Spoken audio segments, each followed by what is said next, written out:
शुरू अल्लाह ताला के नाम से जो बड़ा मेहरबान और निहायत रहम करने वाला है।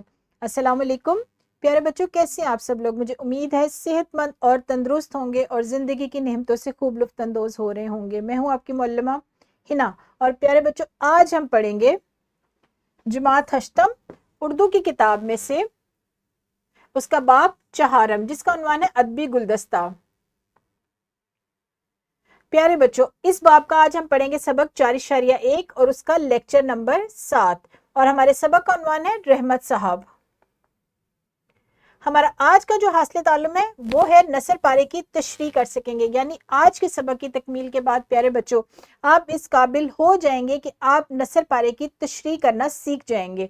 लेकिन हम अपने सबक को शुरू करने से पहले क्या करते हैं, बिल्कुल दुरुस्त, हम उसकी वजाहत देखते हैं इस्लामी नुक्ता नज़र के हवाले से।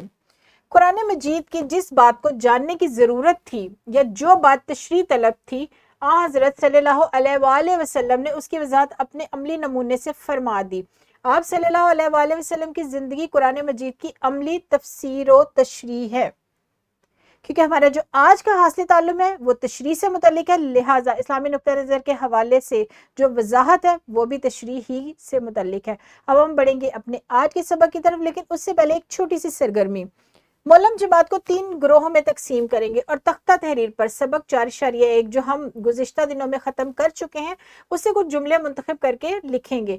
पहला जुमला है, इन्हीं की कुर्बानियों का नतीजा था कि इनके बेटे आज अपने पाँव पर खड़े थे। उसके बाद दूसरा, हाँफते हुए निढाल कदमों से जिसके यहाँ पहुंचते वो इनकी आवाज़ पहचान कर दरवाज़ा खोलते ही सर्द मैरी का मुजाहरा करता। तीसरा, मुमकिन है इस तरह मजमूम रवायत के गर्द आलूद चेहरे की तत्हीर हो जाए। प्यारे बच्चों, आपने करना क्या है कि हर ग्रोह जो है इन जुमलों की वजाहत कमोबेश 3 से 5 जुमलों में करेगा, यानी ये जुमला आप पढ़ेंगे और इसको सबक के आगे का मतन और पीछे के मतन को पेश नज़र रखते हुए इसकी वजाहत बयान करेंगे। यहाँ पर वीडियो को रोके और इस सरगर्मी को सर अंजाम दें। शाबाश प्यारे बच्चों। अब हम बढ़ेंगे अपने आज के सबक की तरफ कि आज हम क्या सीखने वाले हैं। प्यारे बच्चों, आज हम सीखेंगे नसर पारे की तशरीह किस तरीके से लिखी जाती है। आज के सबक में आपको ये सिखाया जाएगा, लेकिन हम ये नसर पारे की तशरीह करना आपको बाब सवम सबक 3.1 और उसके लेक्चर नंबर 8 में पहले भी सिखा चुके हैं। इसकी दोहराई के तौर पर एक मुख्तसर सा थोड़ा सा जायजा इसका लेंगे कि नसर पारे की तशरीह कैसे जाती है, कि नसर पारे की तशरीह भी नज़म के अशार के असूलों के मुताबिक होती है, यानी जो नज़म की तशरीह के असूल है उन्हीं अशार की तशरीह के असूलों के मुताबिक नसर पारे की तशरीह भी की जाती है। और तशरीह के क्या असूल हैं कि उसमें अक़वाल लिखे जाते हैं शेर से मुतल्लिक या फिर नसर पारे से मुतल्लिक, और अशार लिखे जाते हैं मतन से मुतल्लिक, और लिखते हुए इस बात का ध्यान रखा जाता है कि तशरीह उसी मतन के मुताबिक हो जो नसर पारे का है या जो अशार में बात बयान की गई हुई है। तशरीह में भी आपने उसी की वजाहत लिखनी है और तरतीब वार लिखनी है। और बच्चों, आपको तशरीह करते हुए एक हदायत ये भी दी गई थी कि तशरीह 3 तिहाई होनी चाहिए, यानी आपकी अगर एक जुमला है तो उसकी वजाहत आपने कितने जुमलों में बयान करनी है, 3 जुमलों में बयान करनी है। इस तौर पर आपने तशरीह लिखनी है। मुंतखब करदा नसर पारे इक्तबास को पढ़कर ख़ास अल्फाज मुंतखब कर लिए जाते हैं और सबसे पहले उनके मायने लिखे जाते हैं, फिर इक्तबास को आसान लफ्ज़ों और सादा जुमलों में वजाहत के साथ तहरीर किया जाता है। बच्चों, तशरीह का तरीका आपको जमात शिशम और जमात हफ्तम में भी सिखाया जा चुका है। इसी तौर पर तशरीह जो है जमात हश्तम में भी उन्हीं हदायत को मद्देनज़र रखते हुए की जाएगी। ये एक मुख्तसर सा जायज़ा था जो हम गुज़िश्ता असबाग में आपको बता चुके हैं, और बाब सवम के सबक 3.1 में भी आपको इक्तबास की तशरीह करना इससे पहले बहुत तफसील से सिखाया जा चुका है। लेकिन आज के सबक में हम क्या करेंगे, मुख्तलिफ सरगर्मियों के ज़रिए इसकी मश्क करेंगे ताकि आपको नसर पारे की तशरीह लिखना बेहतर तौर पर समझ में आ जाए। तो एक सरगर्मी करते हैं नसर पारे की तशरीह से मुतल्लिक।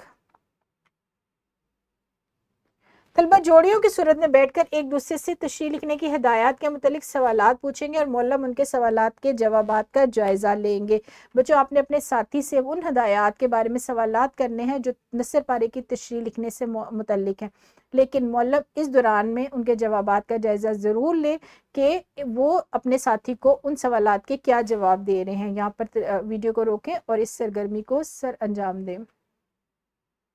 बहुत खूब प्यारे बच्चों। अब एक और सरगर्मी करेंगे तशरीह लिखने से मुतल्लिक। सबक 4.1 का ही इक्तबास लिया गया है और ये पहला इक्तबास है, इसकी तशरीह लिखनी है। ये सबक का मतन का पहला इक्तबास है और मौलम क्या करेंगे, तलबा की रहनुमाई करेंगे। बच्चों आपने हर बच्चे ने इनफरादी तौर पर इस सरगर्मी में हिस्सा लेना है। हर बच्चा तशरीह लिखेगा, मौलम से रहनुमाई भी ले सकते हैं आप इस सिलसिले में, और उन्हें अपनी तशरीह लिख कर दिखा भी सकते हैं। यहाँ पर वीडियो को रोके और इस सरगर्मी को सर अंजाम दें। शाबाश प्यारे बच्चों। अब हम बढ़ने वाले हैं अपने सबक के दूसरे हिस्से की तरफ, जो है मश्क के सवालात। दरअसल नसर पारी की आपने तशरीह लिखनी है, ये आपका मश्क का सवाल है। ये आप घर जाएंगे और कॉपी पर इस सवाल को हल करके लेकर आएंगे।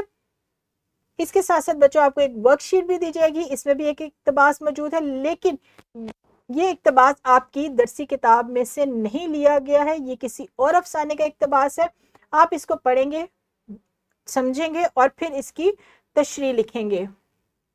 इसके साथ साथ इस महारत को यानी नसर पारे की तशरीह लिखने की महारत को बेहतर तौर पर समझने के लिए आपको एक वर्कशीट और भी दी जाएगी।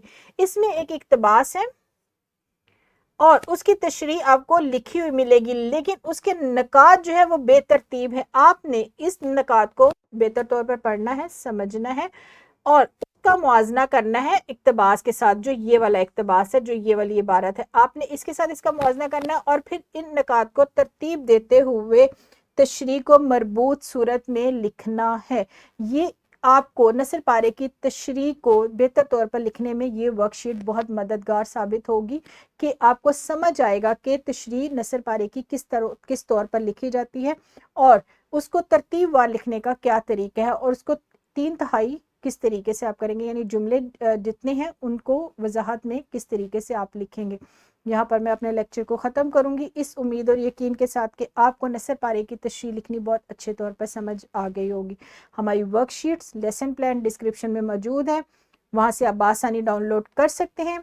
कल मिलेंगे दोबारा एक नए सबक के साथ। तब तक आपने क्या करना है बच्चों, आपने अपना बहुत सारा ख्याल रखना है। खुदा हाफिज़, शुक्रिया।